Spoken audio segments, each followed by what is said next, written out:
Good evening guys, good evening sa lahat ng nakikinig sa AHA Innovations and sa followers ng ating guest ngayon. So, to let you know guys, AHA is celebrating its first official anniversary ng ating launch as a company and as an agency. And today, it is a very special day kasi we will be having one of our idols. Even we entered yung VA scene, yung agency scene, idol na rin talaga namin to and pina-follow namin siya. Siya yung una naming brand ambassador na tinap para makuha for AHA Innovations.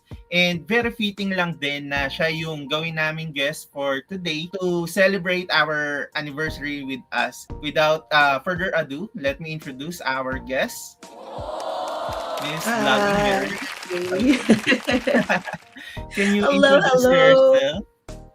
Good morning. Sabi ko mag-off ka muna sana ako kanina. Magkakape muna ako. Gising ko lang talaga. Good morning everybody. Ayan, good morning guys sa mga night shift dyan na nagsisimula pa lang yung araw, no? And just to confirm, can you hear us guys? Comment down below if you can hear us, if you can see us, or if there are any technical difficulties. Can you hear us? Hello. Feeling ko okay naman. Yes, okay. May nag-comment, good daw. So, alright. So, huwag na natin pahabain, no? Before we go any deeper to this podcast, I just want to ask, in one sentence, what does Vlogging Mary Group do? And who do you serve? So, I'm Vlogging Mary. I founded Vlogging Mary Group, and inside Vlogging Mary Group, we have an ecosystem that helps in operations, systems, and training for SMEs, and that's it. Okay. Mostly MSMEs talaga yung target market. Mm-hmm. So, ayun, no? I want to start with one of the biggest myth, no? Something fun. So, what is the biggest myth about VA na you wish would finally die this 2026? Actually, I have two.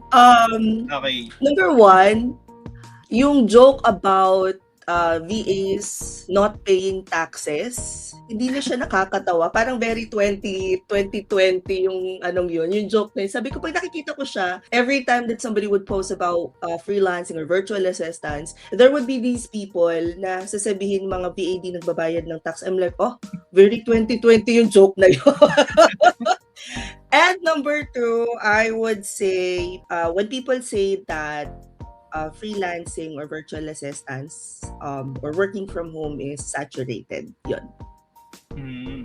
Saan mo kaya sa tingin na parang nanggaling yung mga myth na yun? Well, in reality, back in around, because I started in 2009, and back in 2009, kami mga magkakabatch, a lot of us, we started working from home, pero we weren't really paying taxes back then because naka-W8 kami, W8EN. So, since then kasi medyo matagal na so over 17 years, marami nang nagbago sa mga laws sa US and all that. So yung shift happened in 2000. I started paying kasi in 2017 or 18 ulit ng taxes. That is because I realized na freelancing is actually a business that I am doing here in the Philippines. So I have to have that. Yung naman tungkol sa saturated ang freelancing or virtual assistants, I think yun it's not in New York alone. There's about, the last time I checked there's about 60,000 real estate agents pa lang yun. With that number alone, I think there's enough space, enough business to serve, and hindi saturated ang virtual assistants, ang freelancing. Ang kulang is yung skill set. The way that they present our skills. Yun yung talagang Bali, saturated siya doon sa entry level wherein kasi naglalaban yung parang mga unqualified doon sa mga beginners na may skills, di ba? Kasi although parang may system na ngayon to sort out or shortlist yung mga applicants natin, meron pa rin kasi mga nakakalusot, 'di ba, na parang pineke yung resume. So Yes. parang ngayon yung mga employers nagda-doubt sila kung i-hire ka ba talaga unless you are building in public, 'di ba? Na Yes. nakikita talaga yung mga work mo. So, how did you go from being a freelancer to building your own group, building your own agency? What was the turning point? So, I had this client, and sabi ko kay client, gusto ko, I wanna move to our forever home. I need more money. Diniretso ko siyang Grabe, no? So, Straight to the point. Oh, kasi gano'n na kami, close na kami na. Sabi ko, his name is Igor. Igor, I need more money na talaga. I just can't be serving one client. So what he did was, sabi niya, sige Mary, ganito gawin natin. As long as nade-deliver ko yung results sa kanya, kasi I was promoted to transaction coordination / VA manager kasi may team na siya. So I pretty much manage yung team niya nun. And he said, as long as you're able to deliver, as long as na-manage yung team, let me refer you to some of my friends. So ni-refer niya ako kay Lorna, ni-refer niya ako sa dun sa network niya. And then these people are actually in need of VAs as well. Yung iba, isa-isa, dala-dalawa. Dun na nag-develop yung business plan for top remote worker. And then it actually evolved into like an ecosystem in 2021. Actually, 2020, nag-pandemic. So, nag-create ako ng video with my kids, yun nga, the TikTok stuff. And then, merong nag-comment, sabi niya, buti pa to, yung iba nawawalan ng trabaho, ito pa sayaw-sayaw lang. Sabi ko, teka lang po, nagtatrabaho po ako. So, they discovered na nag-work from home ako. TikTok happened. And then, when TikTok happened, I got this idea na yung mga tao na nakaka-experience ng working from home, I can actually check and get from that pool para i-pair sa mga clients kasi ang hirap ng hiring before. Sobrang pangit nung job market. Konting VA dati di ba?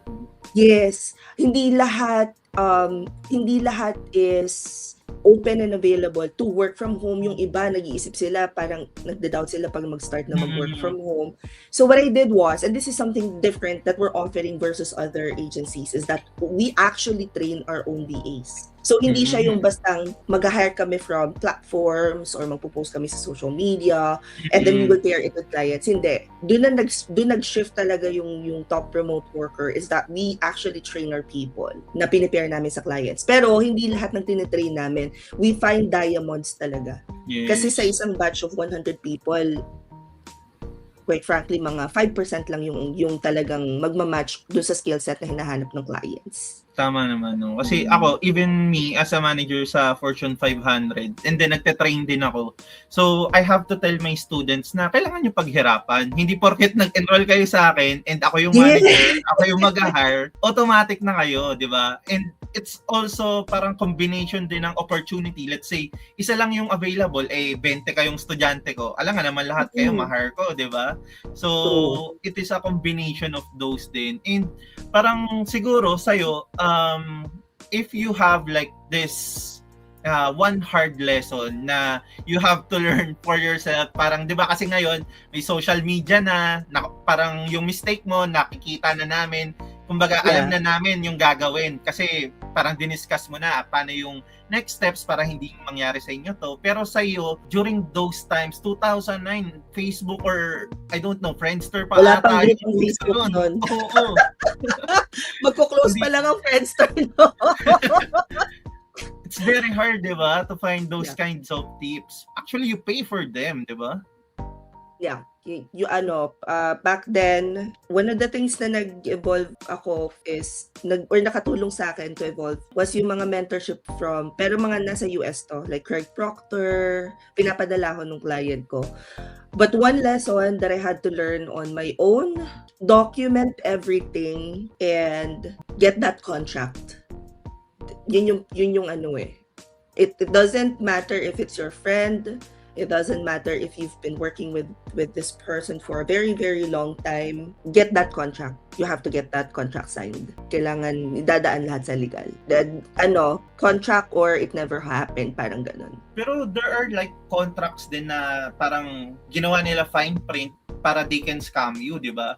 how can they differ those kinds of contracts, yung legit dun sa mga scammy? This is where attention to details matter. When you're reading a contract, di ba kasi sa real estate, I worked as transaction coordinator for several years. And that's where I learned how to talagang read through the lines. You have to also do your due diligence. And hindi ganun kadali kasi kahit ngayon naman nakaka-encounter pa rin ako ng mga clients na would look legit. Pero eventually, after doing my due diligence, let me tell you one time, this happened last week. Nag-create ako ng content for, I'm like documenting yung bagong application book process namin paano mag-apply. I got this client, credit repair, ang bilis and all that. While I was doing my due diligence, so may nag-interview na Pinay. And during the interview, she was saying, okay to. Eventually, she came back and said, hindi niya ako binayaran.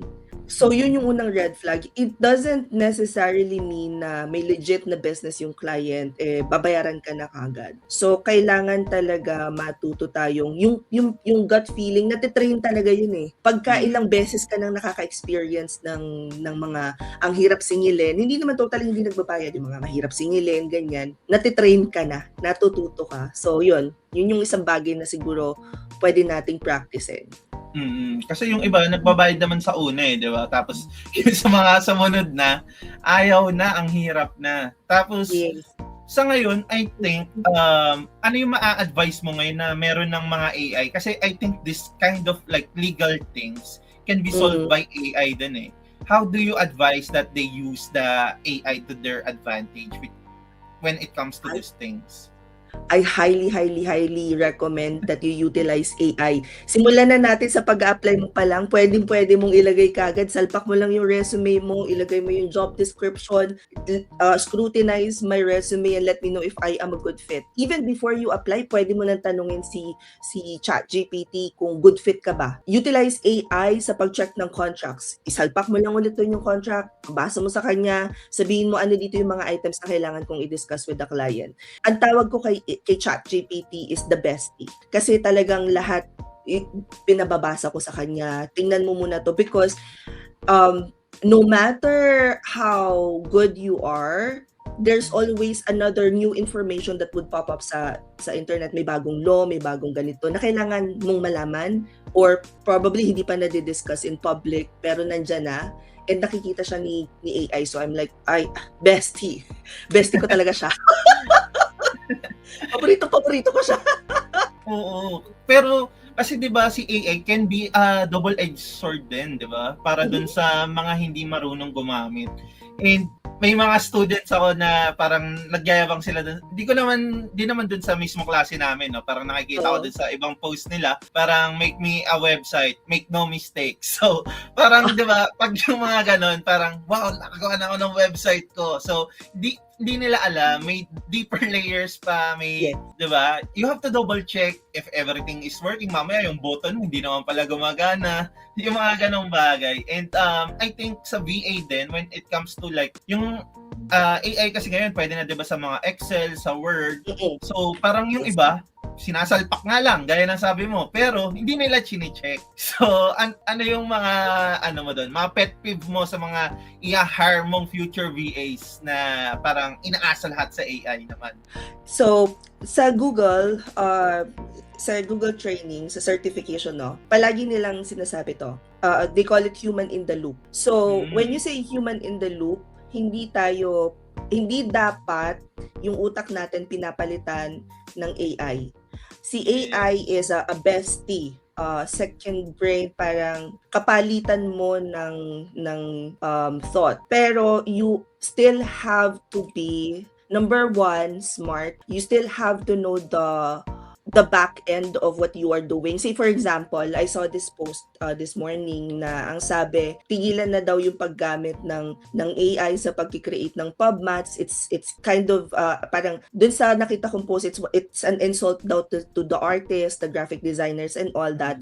Because nga naman, number one, there is a psychology behind every design. So ganun din when we are using AI for whatever we do as virtual assistants or as freelancers. Hindi hindi pwede na halimbawa as an operations manager, hindi naman pwedeng tatawagin ko na lang yung sarili kong operations manager because I have AI to tell me how to manage people. We always have to keep in mind na there's always human in the loop. There's always a person behind the AI. The person behind the AI is what's actually parang throwing information out there. Meron pa rin talaga mga bagay na hindi kayang palitan ng AI. Kahit alam niya yung information, hindi niya pwedeng i-train yung sarili niya. And in addition to that, no, parang I see the age of AI kasi na it's not, although maraming nagsasabi na AI will not replace you, people who knows AI will replace you. Tama naman yun, pero I see like the people being more like dapat magkaroon sila ng skill na parang directive. Marunong dapat sila mag-direct, mag-architect, yun. Dapat ma-figure out nila paano nag-work holistically, end-to-end. Kasi hindi lang yung, kunyari, parang VA ako, email campaign, parang email marketing.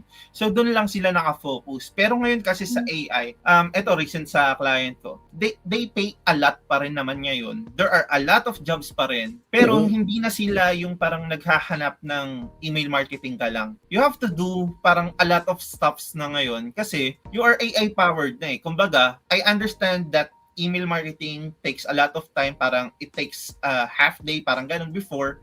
Pero ngayon, with the help of AI, it can be done under an hour, under 30 minutes, diba? So, what can you do more with the time left with you dun sa binigay sa'yo, diba? Yun yung yun yung sabi ko na nakikita ko ngayon na magandang challenge. It really depends on the person ha, pero ang gandang challenge niya kasi yung mga tamad gumamit ng brain cells, sila eto yung time to shine eh. So either AI will make you win or they will make you question if nasa tamang industry ka. Yun yung kasi kapag nakita mo yung the way that AI works right now, sabi ko nga, yung dating ginagawa ko ng 2-3 days pagka mag-audit ako ng operations, kaya ko na siya, nakatitig lang talaga ako sa computer kung ganyan, pinapanood ko siya. Tawan-tawa ako, sabi ko, and I was highly influenced by Edina of Spark and Andrea of Kohi Social. Dalawa sila na pinanood ko muna na nagko-cloud bago ako mag-cloud. And I'm like, nung tinry ko siya, yung ginagawa ko ng usually would take me a week, nakikita ko ginagawa lang siya sa PC ko ni Claude.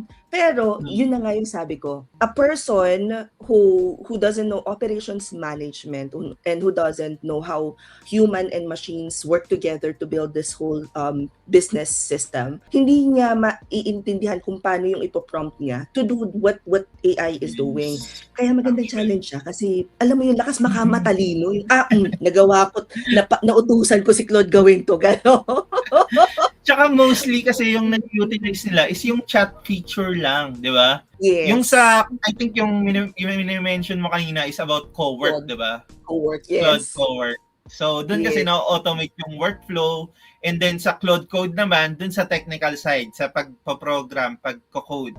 Although, actually guys, si Cloud Cowork, kaya niya rin gawin yung ginagawa ni Cloud Code. Ang problema lang kay Cowork kasi is specialized siya para dun sa mga admin tasks, something like that. And mga documents, ayun. So, syempre, mas pipiliin natin kung ano yung mas optimized dun sa task na gagawin natin.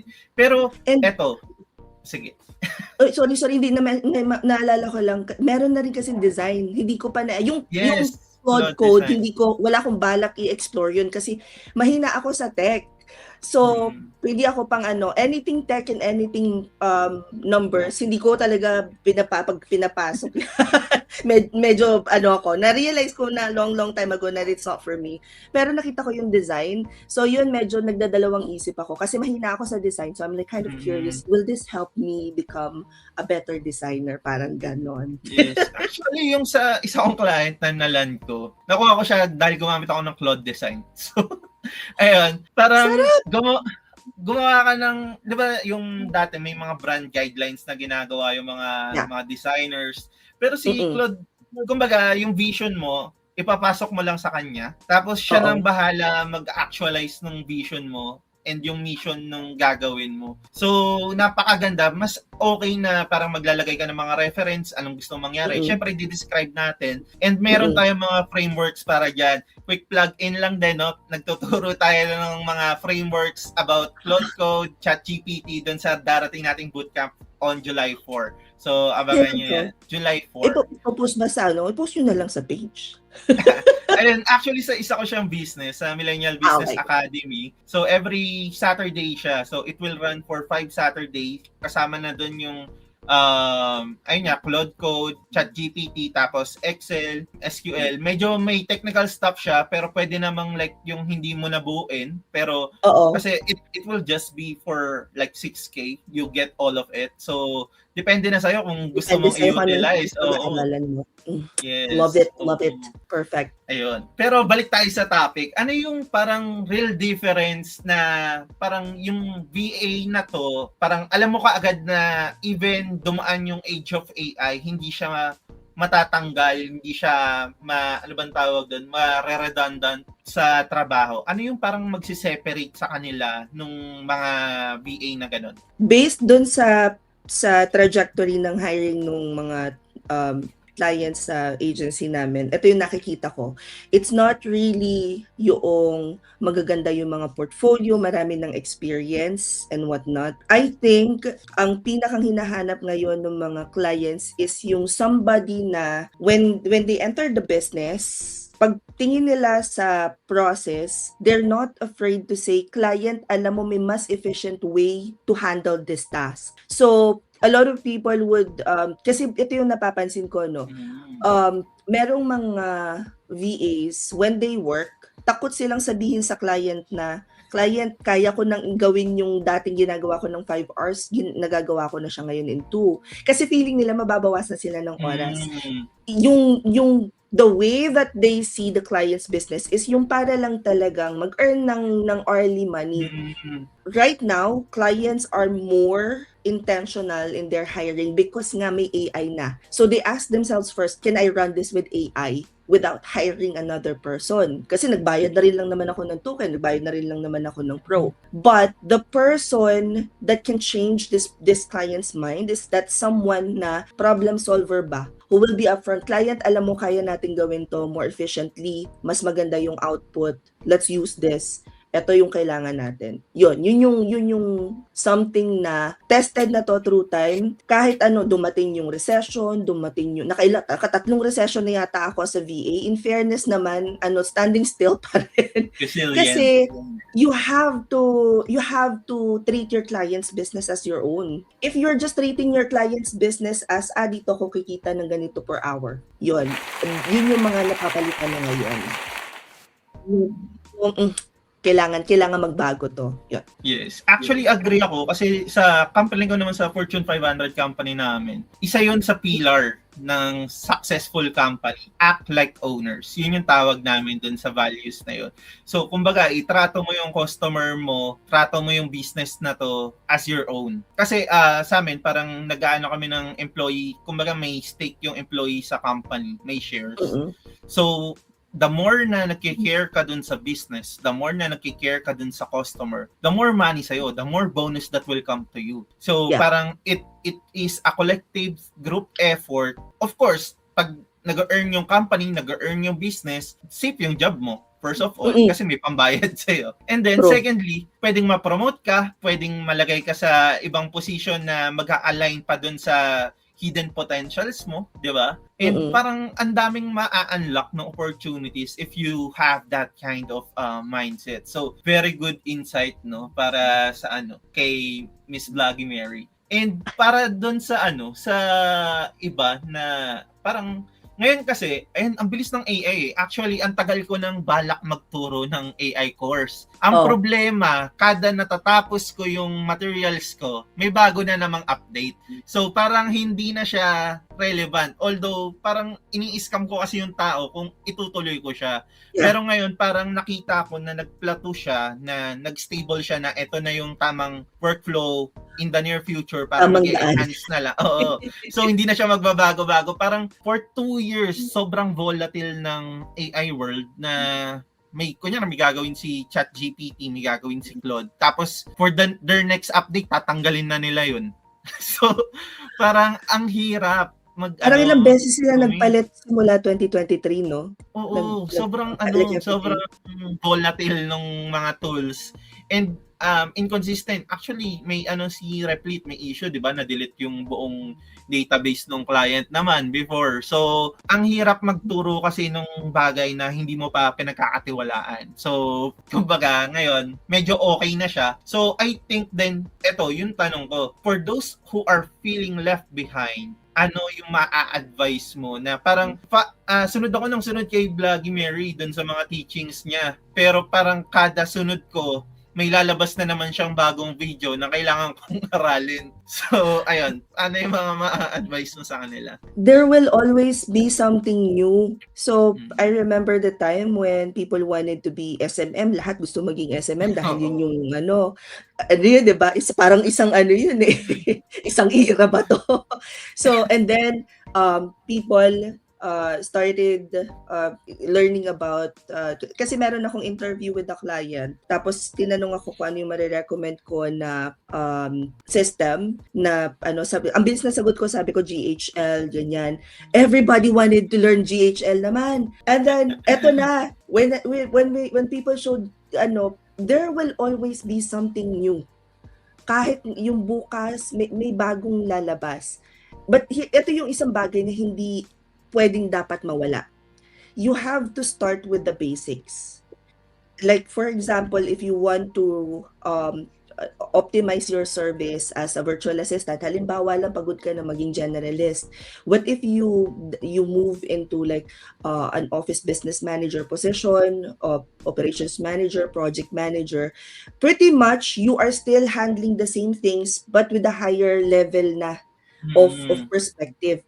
Pero huwag mo kalimutan pag-aralan yung basics. Kasi as long as alam mo yung basics, no matter what system or ano pa yung trend na lumabas, ano pa yung AI na lumabas, you would be able to plug it in, yung alam mo. And then utilize kung ano yung system na bago para mas maging efficient ka sa role mo. Yun. Ang ganda nun. So, dapat nagfo-focus tayo sa fundamentals, sa basics. Kasi, actually, ayun nga, si Claude, si ChatGPT, these are just tools, guys.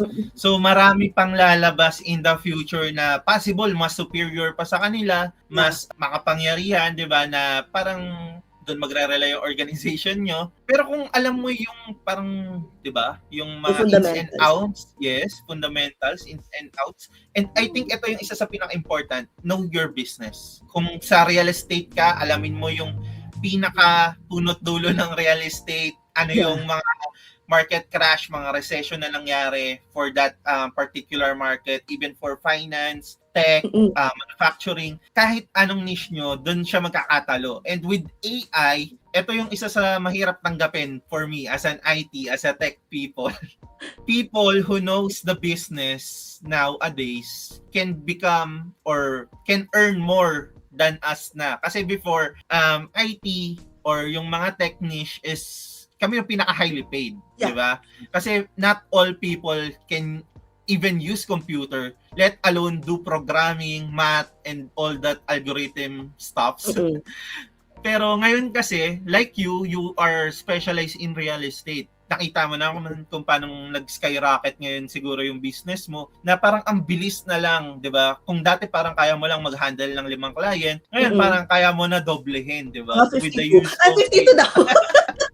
Wow, sana all. 52. Diba? Kasi ang dali na ng lahat eh, lalo na if you know the business. And isa pa, no, yung what do you suggest siguro dun sa mga tao na parang sobrang focus lang dun sa work, hindi na nila pinagtutuunan ng pansin yung client relationship, yung that aspects, di ba? That is a no. Because, so, sa operations, no, the way that it works is, so papasok si potential client, i-warm up mo siya. Pag na-warm up mo na, you will do the discovery call, you will close, onboard, and then you provide customer support, 'di ba? And dito pumapasok yung client retention. Akala ng tao, the way that business works is, okay na-close ko na to, stop na to doon. No. The operations funnel becomes a flywheel once they start referring more clients to you. Kung ikaw ay hindi mahilig mag-alaga ng customer na na-close mo na, again, it all boils down to how you treat your business eh. Some people just see freelancing as, may client na ako, ito na yung, okay na. It stops there, hindi. You continuously develop yung process ninyo. You have to focus on two things, client acquisitions and client retention. Kasi yung churn rate nyo, it speaks volumes about the type of service that you're providing, the quality of service you're providing. Kailangan masustain mo yun. Yun, para lang mag-refer sila sa'yo and bring you more clients. More money, more fun, di ba? Kasi di ba yung thinking ng iba, parang ginagawa nilang numbers game. So, kung parang wala na akong pake, as long as sumahod ako, tapos okay, kung ayaw mo na sa akin, next, di ba? Parang ganun. Yeah. I think one of the reasons why I was my husband and I were able to sustain this business is because early on, we really practice na yung good customer relationship. Kasi kahit matapos yung contract niya, like meron yung client ko, si Igor, remember the client na nag-start nung VA agency namin. Nung time na nag-pandemic, kailangan niyang shut down yung business. Not because pangit na yung market, matter of fact, yung market on, but yung isang tao na he worked with, yung repairs guy namin sa US, he died of the COVID. And when he decided na he want to relaunch the business, he came back to me and said, Mary, okay, I think I am emotionally, financially, and mentally ready to restart. Bumabalik sila. And that only happens if they truly trust you, they know the future of their business, they know the quality of work that you provide. Tama, no? So, dapat talaga mahalaga rin yung client relationship. And balik naman tayo dun sa, as a VA, kung magsisimula ako ngayong age of AI, you mentioned kanina yung mga tools like Claude, ChatGPT, Go High Level. Ano pa yung mga tools na dapat nilang pag-aralan when starting now? It really depends on the type of service that you're going to provide, ha? Kasi di ba, you can do admin, creative, tech support, sales. But I would say communication-wise, dalawa lang naman ang choices natin, Google Workspace at saka Microsoft, 'di ba? 365 ba 'yon? Outlook, yung si Outlook. So yung dalawa. And then for siguro sa in terms of sa ano kasi sa tools, madali kasi madali mong pag-aralan yung mga tools. Ang mahirap is yung mga soft skills, communication skills, yung the way that you'd handle systems, processes, yun, mas mag-focus siguro sila apart from the tools sa kung paanong pag-aralan yung ICT nung client business nila. Yun. For those who don't know, what is ICT? Customer profiling. So ideal customer profile. We have to have this ideal customer profile as a business na pwede rin nating i-apply as freelancers. So when you start, let's say for example, you wanna start working from home, kuwari mag-start ako ngayon, mag-work from home, before thinking about, a lot of people would say niche. Hindi ako sa niche nag-start talaga. Itinatanong ko yung sarili ko, ano ba yung kaya kong gawin for this business? Ano yung problem ng business nila? And for me to identify ano yung problem ng business nila, tinitingnan ko kung sino yung ideal customer profile nila. You can also do it for your client's business. Yes. Do persona, di ba? Dun sa bawat client nila. And at the same time, we need those tools, di ba? We need those soft skills din. Parang siguro as a starter, kasi parang ang dami na nating sinabing kailangan nilang gawin. Oo. Parang kailangan mo tong tools, kailangan mo tong AI, kailangan mo ng soft skills. Ano sa tingin mo yung parang dapat nilang unahin dun sa mga yun? Kung ulitin ko, yung pag-start, lalo na ngayon, yung may AI na, sabi ko, ang swerte ng mga tao na, sorry na rin, hindi ko ba yung aso ko, tuwing may meeting, nagagaganyan sila. So, I would say, di ba, pag-aaralan natin si Google Workspace lang, si Google Workspace. Pagkatapos, pag-aaralan ko si ChatGPT, who will help me learn how to use Claude. If may budget, kunwari lang if budget permits. And then, if alam ko na si ChatGPT, I will also study GHL, just because like I would say 90% of the client base namin naka-GHL. Either GHL or follow-up sa white labels. So, si GHL, by the way guys, white label siya. White label ni AHA Innovations. Basically, kami yung white label ng Go High Level. Baliktad. So, ayun. Baliktad. Ayan. So, kung gagamit kayo ng AHA Innovations, quick plug-in lang, no? So, basically, gumagamit na rin kayo ng Go High Level and you get it for much lower cheaper price. Oo. And if you use Vladimir's code, you can get it for a lot cheaper. Oo. Ayan. Yeah. So, mas okay guys na parang dito kayo mag-practice or dito nyo alamin muna bago kayo mag-go kaagad sa GHL kasi medyo mahal siya eh. Diba? Yes. And, nasa $100 ata yung lowest nila. Nasa $100 siya. 97 ata. Nagbaba pa sila ng $3? Nahiya pa sila para daw maging mukhang affordable.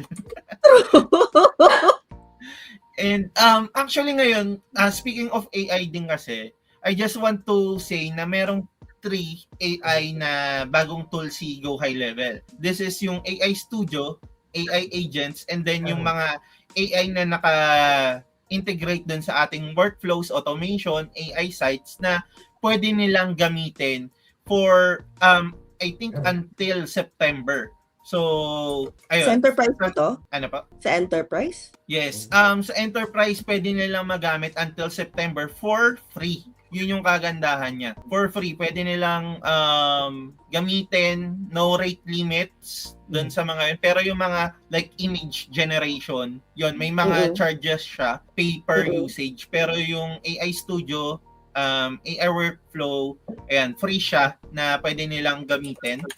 So, ayan, try nyo lang guys. So, ayan, back to the question muna tayo. Parang, how does a VA actually prove their value, their ROI to the client, not just feeling valuable, but parang how do they show it?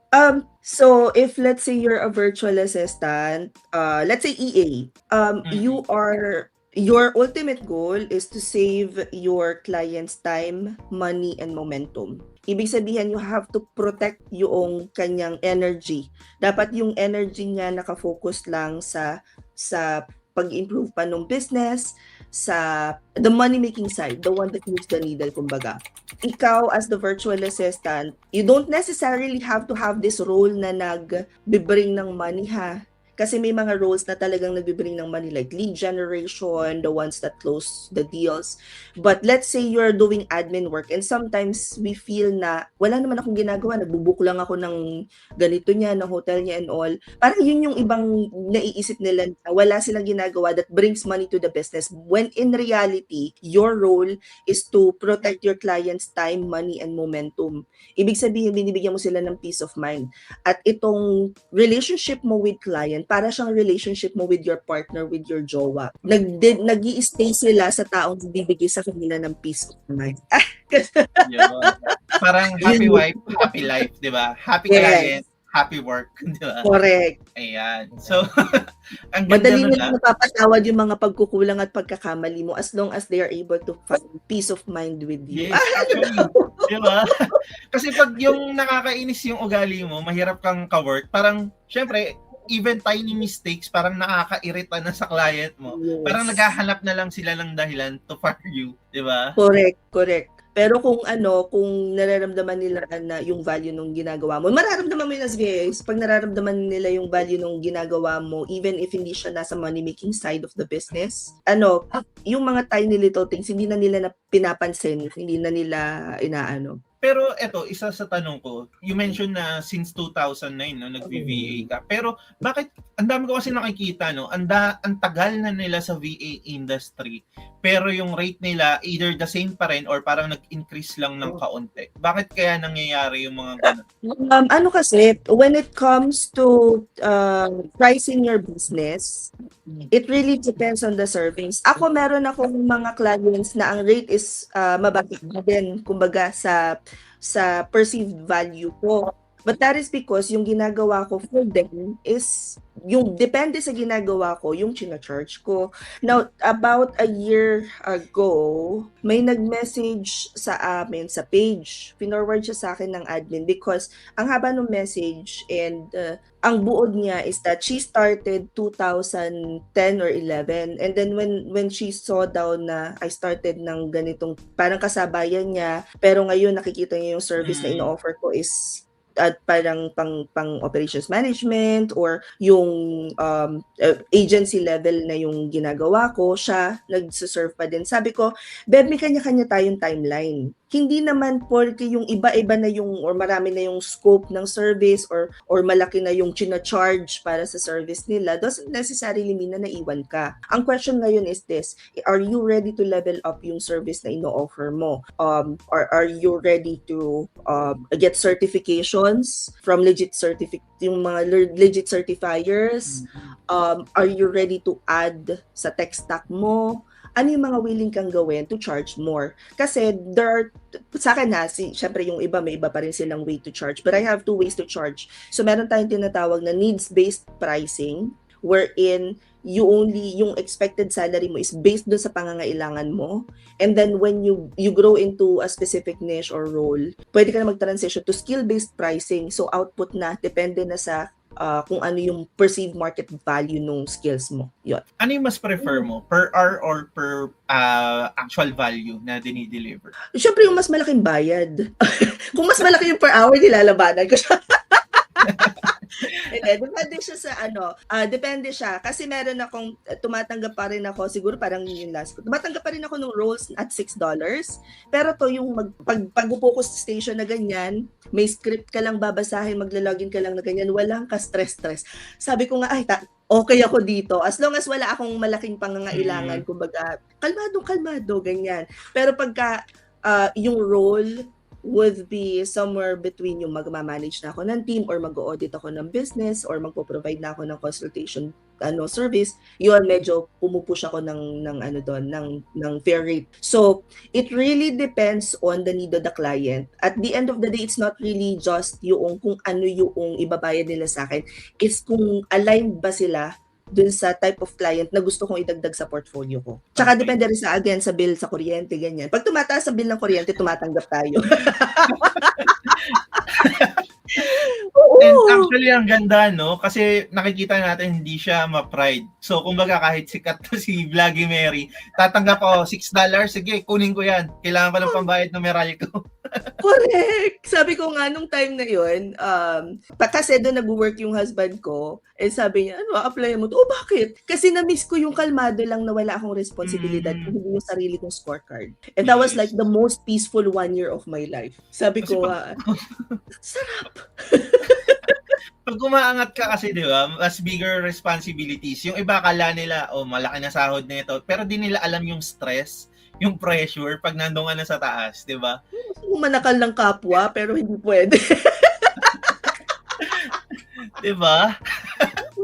So, let's talk money. Because people are very shy about this, though. Paano ba mag-a-ask ng raise dun sa clients? Or paano ba sila mag-a-ask? Kunyari, ang in-offer is $6, pero ang gusto nilang matanggap is, let's say, $8 or $9.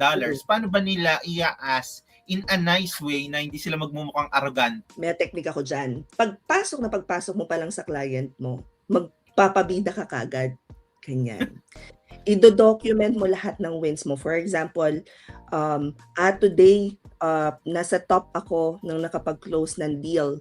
Meron akong 15 appointments, 90% ang show up ko. Like, create your own scorecard para after 3 months, hindi nakakahiyang magsabi, client, baka naman. Ito yung ginawa ko for the past couple of months. And I really feel that ito na yung perceived market value ko. Another thing that you can do is to actually have it in your contracts na magre-raise ka after ganitong specific na timeline. Na hindi pwede na hindi.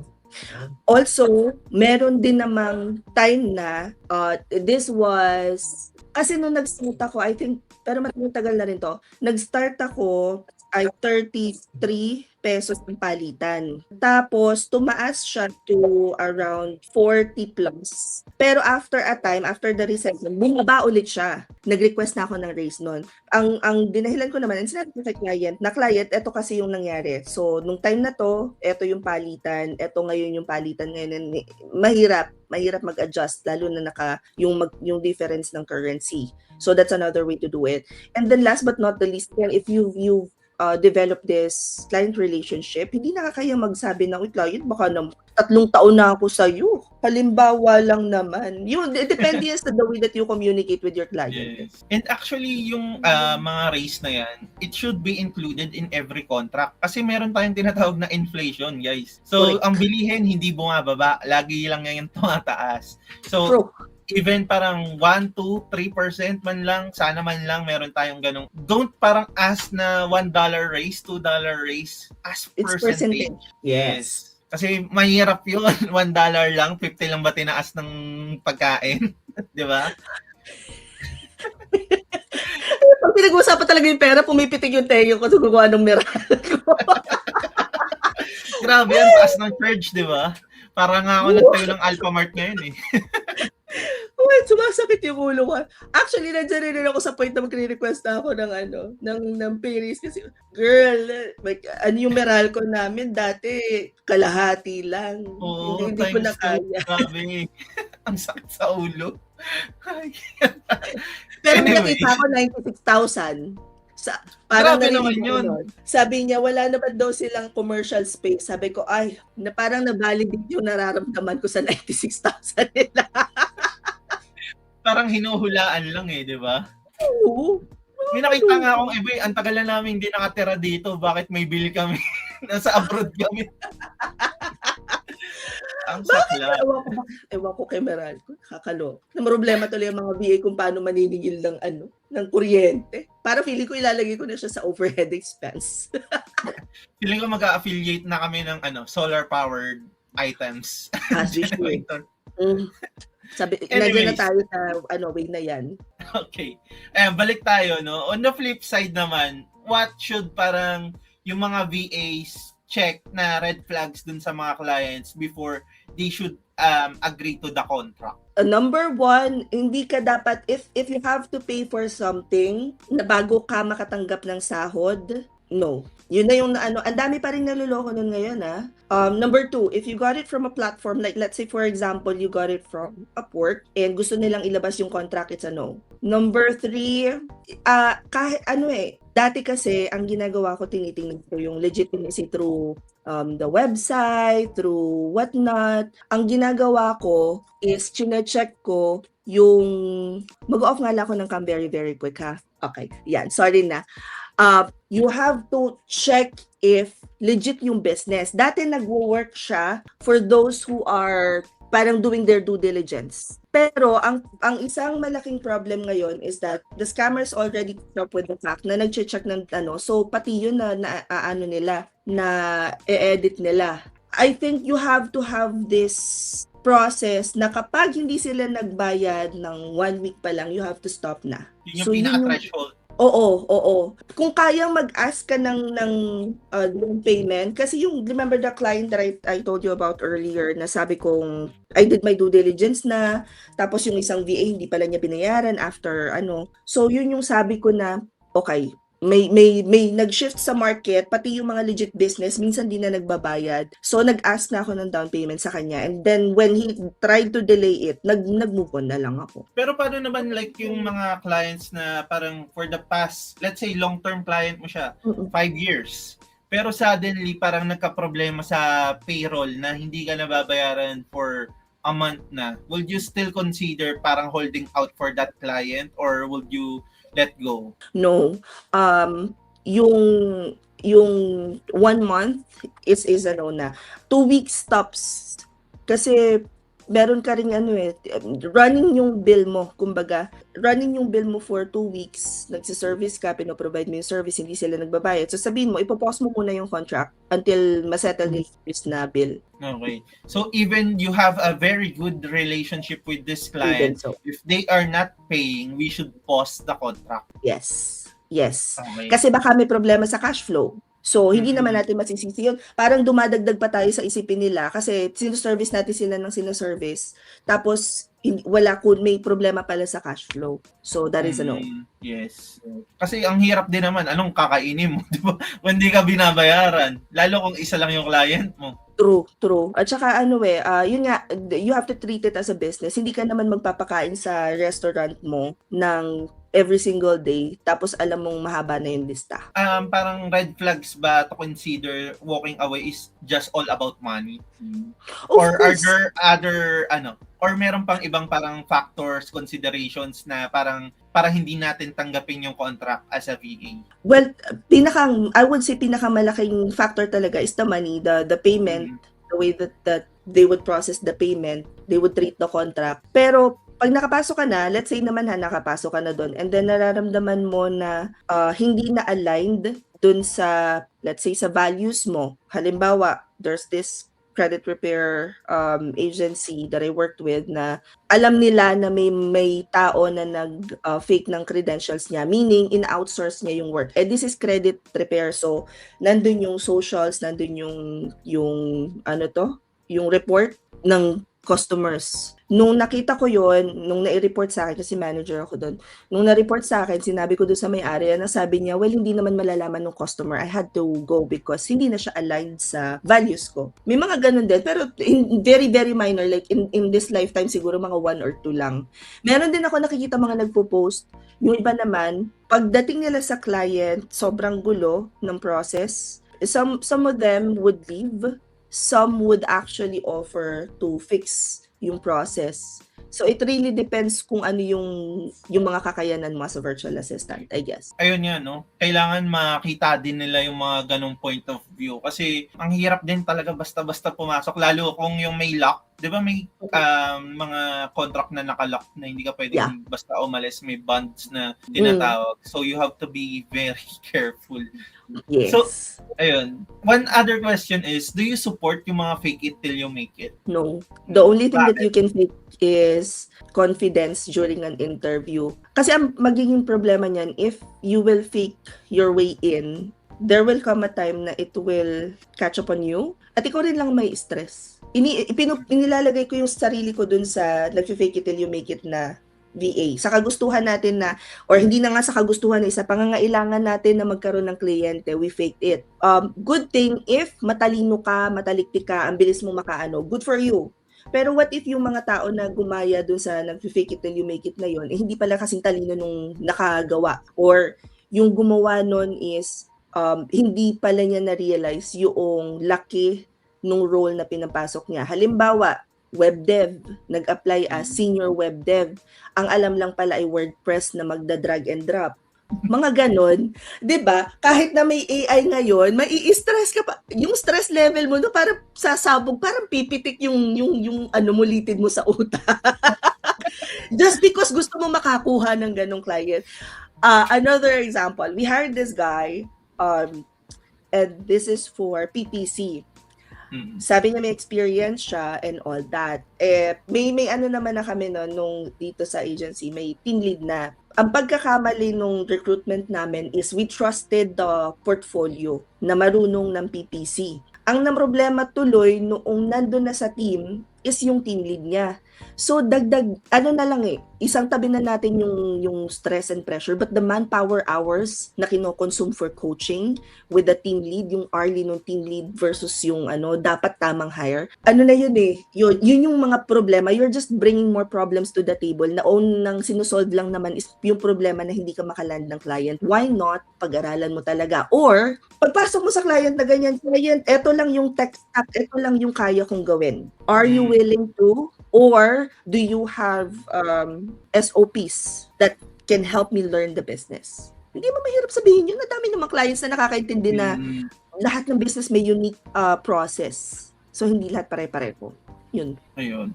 So, be honest lang, no? Hindi naman masama na parang mangarap ng mas mataas na position. You have to be honest about it na ito yung alam mo. And if they agree, di ba? Edi good. Kasi I think when it comes to that kind of thing, like sa akin, parang na lumipat ako sa company ko, hindi naman ako manager. Kumbaga senior software engineer ako. Hinire ako as team lead tapos ginawang manager. Sabi ko, wala pa akong experience. Pero, pero sabi nila, based sa interview, based dun sa parang personality, kaya naman daw. So, 'di ba? Oo. So, kung may mga ganong part na sila naman mismo yung nagsabi na pwede ka dito sa role na to, then why not take it, 'di ba? Don't disqualify yourself if sila nakikitaan ka ng potential. Yeah, dito nga pumapasok yung galing ng recruiters and HR sa profiling. It's all about profiling talaga. Kahit na yung tech stack is hindi pa match dun sa kailangan, hindi mo naman kailangan i-fake. Kaya. Yes. Actually, yung mga hires ko ngayon, wala silang experience sa data analytics, pero they have good parang logic. So, sa mga interviews ko, mga ganon. Kasi yung mga tools, like I said, like Mary said earlier, natututunan naman yan. I mean, na-adapt natin yan kasi parang baka nga bukas di na siya applicable na yung tool na yan eh. So, ulit ng system. Oo, kailangan ang hinahanap mo dapat yung fast learner, adaptable, and willing to use other tools to further their growth, di ba? Yes. Hindi yung parang nakakulong ako, may tapalodo sa mata, no? Dito lang ako, yes. Oo, hindi, HubSpot lang ako, hindi, GHL lang ako. Oo. Hindi pwedeng ganun. Kailangan teachable pati. Yes. Dapat humble lang din tayo. Even yun sa mga matatagal na sa VA industry or kahit sa ang industry, di ba? Kasi tanggapin natin, nagbabago yung yung way ng working. Oo. Di ba? Hindi palaging ganun yung, lalo na nung na-invento yung internet, di ba? Ayaw mag-update nung iba. So, ano nangyari? Nagsara mga kumpanya. Yes. So, 8 na. Are you still willing for a few minutes pa? Laban. Okay, sige. Ano na lang tayo, closing na, no? So, fast talk. Okay. So, niche down or be a generalist? Niche down. Niche down. And then, agency VA or solo freelancer in 2020? Both. Okay. Agency owner. Agency owner. Okay. Mas malaking pera, no? Certifications, worth it or not? Not. Okay. Overrated or underrated? Hustle culture in freelancing? Underrated. Okay. So, dito, no, sa closing natin, before we wrap up, I just want to give you the floor to parang give advice to people for the VA who is parang full panic mode na kasi sila ngayon in the age of AI. Even sa akin, nung una kong nakita yung capability ni Claude, ni ChatGPT, sabi ko, oh no, parang kaya, ito na yung ginagawa namin. Oo.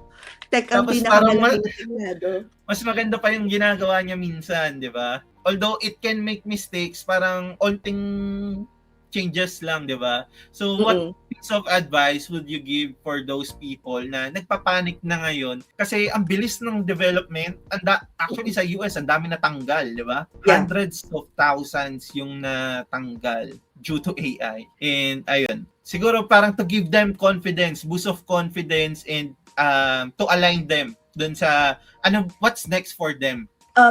Kung papasok ka pa lang na virtual assistant, at least by now, nakikita mo na hindi lang siyang bastang nagtatype sa computer. Mga tao dito is gumagamit ng utak. And one of the things talaga na ilalaban ng kahit na sinong virtual assistants para maging sustainable tong business na to, tumagal dito sa business na to, is yung utak, the way that you develop yourself. If at any point na may kaunting challenge, ikaw ay nagka-cry na, remember, okay lang mag-cry for 5 minutes, ischedule mo ang iyong pag-cry ng mga 5 to 15 minutes, pero kailangan babangon ka ulit, lalaban ka ulit, because at the end of the day, if you stop adjusting and if you stop parang adopting to the way that systems and operations and all of these AI works, mahihirapan kang tumagal sa industry na to. Kasi hindi siya para dun sa mga tao na unang-una is kailangan na ng pera. Hindi ganun kadali maghanap ng client dito. Pangalawa, hindi rin itong industry na to para sa mga tao na tamad gumamit ng brain cells. And hindi siya para sa yung mga tao na mahina ang loob. So, hindi lang kami physically pagod. Mentally pagod na pagod din kami. So, you have to prepare yourself. Now, kung ikaw naman ay matagal ng virtual assistant and ramdam mo na apektado na like nababawasan yung clients, yung 52 clients mo dahil sa AI, I would say you have to check how you are going to use or utilize yung mga systems and AI tools na lumalabas ngayon to make your business parang run more efficiently. Hindi naman natin siya kalaban. Again, si Google na nagsabi na there's always human in the loop. Matagal nang may AI, matagal nang may mga automation. Hindi natin nararamdaman before because akala natin normal lang na paglagay mo sa QuickBooks ng ganito, automatic nagdi-disperse na siyang ganyan. But automation na po yun at napakatagal na pong merong QuickBooks. But as you can see, kailangan pa rin ng bookkeeper. So, yun lang yung aking tip. Napakaganda ng mga tips ni Miss Mary, no? And this is what I want to end this session, this podcast. Sobrang daming learning, sobrang daming insights na nakuha. And I hope maraming natutunan yung mga viewers natin. Pero I just want to ask, saan ba nila pwedeng makita si Vloggy Mary Group? Ano yung mga events na dapat nilang puntahan na nandun ka? Ano yung mga ganap ni Vloggy Mary? Well, number one, if you guys are looking to start working from home, I highly recommend you check free resources first. But if you're looking for a more structured learning na kailangan ninyo ng guidance, we have our mentorship program. So I have this amazing group of mentors sa lahat ng mga classes namin. So we have, syempre kailangan kong tingnan kung ano yung mga klase. Baka malimutan ko na, no? meron kaming healthcare virtual assistants, legal virtual assistants, operations management, video editing, recruitment, PPC, construction virtual assistants. We have SEO, Amazon, SMM, financial and lead generation, and real estate. Malilimutan ko pa yung tinuturo ko. Real estate classes, and we have so much more. So if you guys want to join any of those classes, or kung gusto mong i-join lahat yon, you can check Top VIP All Access Pass. That's 2,500. 1 year na siya sa lahat ng classes. And you also get notifications pagka sila yung mga dinadala ko sa AHA. Tinuturo ko sa kanila talaga yung AHA, like how to navigate inside. So, yun. I will also be talking about operations on August 20, natingin ako sa husband ko. 22. August 22, I will be joining Scale Up. So, nandun sina, syempre limot ko, sino nga yung mga kaano ko? Hanapin nyo na lang, basta this is for Scale Up, for Create Camp. Nandun ako, we'll be talking about Create Camp 3 to. I will be talking about operations, and then the rest of the people, like sina Darbs, si Eb. So Real Talk Darbs, yeah, he's gonna be there. He's gonna talk about content creation. Nandun din si Eb. Ang dami yan, isang malaking Nandun din si Cap, na nakita ko yung comment ni Cap Hernandez, so he'll be there too. Ano nyo rin siya, no? Influencer nyo rin. Yan, yes. Ambassador. Okay. So, yun. I will also have a talk. Actually, mahaba yung listahan ko ng talk, pero mostly dito sa Quezon Province kasi I tied up with LGU's DTI. So, Mercato yung next na audience ko, I believe. Yun. I think that's it. Minalibutan ba ako? Wala naman. Please follow me on YouTube, TikTok. Ang TikTok ko pala na ban ha. So maliit ulit yung following ko. May bagong Vloggy Mary Group. Oo. Hinahanap pa namin yung malaking account. So TikTok, Vloggy Mary Group, YouTube, Vloggy Mary, Facebook, Vloggy Mary Group. Yan. Okay guys, follow nyo siya to all her social media and yung mga events na binanggit niya. And I hope guys na marami kayong natutunan for this podcast and sana ma-apply nyo, no? Hindi yung puro nood lang tayo, kailangan ina-apply natin yung mga learnings natin. And good luck sa ating mga participants na nanood and hopefully mag-succeed kayong lahat. And this is JC for our podcast for AHA Innovations. Thank you guys. Thank you. Bye-bye.